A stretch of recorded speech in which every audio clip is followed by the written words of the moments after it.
Targeting growth in the digital economy, the Department of Trade and Industry, together with Go Negosyo and the MSME Development Council, has launched the MSME Bayanihan Caravan.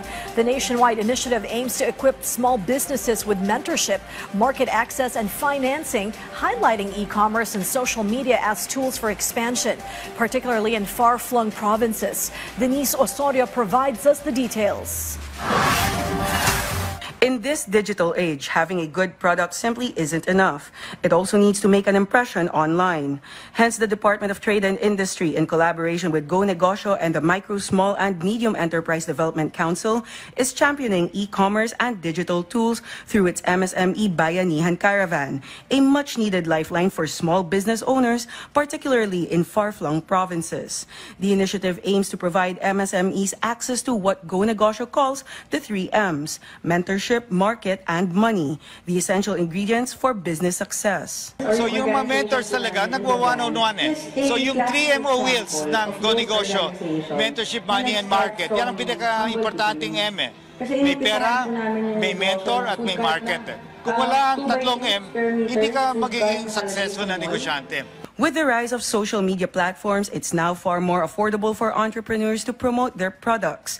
Gone are the days of shelling out a fortune for traditional TV ads or hiring celebrity endorsers. Dati, nung wala pang social media, television, radio, masyado mahal. So now is the chance for MSMEs to be able to penetrate and make their products visible and be able to communicate at very, very low cost. The DTI has also signed a memorandum of understanding with a mobile payment service provider, seeking to widen MSMEs' access to financing, digital solutions, and support from local councils.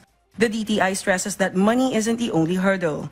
Understanding the right market and how to reach it using available tools and government support is just as critical. So, parang one-stop shop. Ano pa yung kailangan nila sa mga local government units to start their business talaga as part of the formal. And sometimes it's not really a matter of finance eh.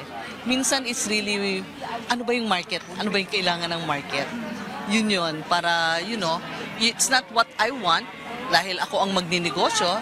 Kung hindi, it's what the market wants, which is really much more stronger, and in terms of siya ay market-driven. With the theme Asenso Negosyo, Angat Kabuhayan, Bagong Pilipinas, the MSME Bayanihan Caravan will be traveling across the country, supporting more small businesses to grow and thrive through digital innovation.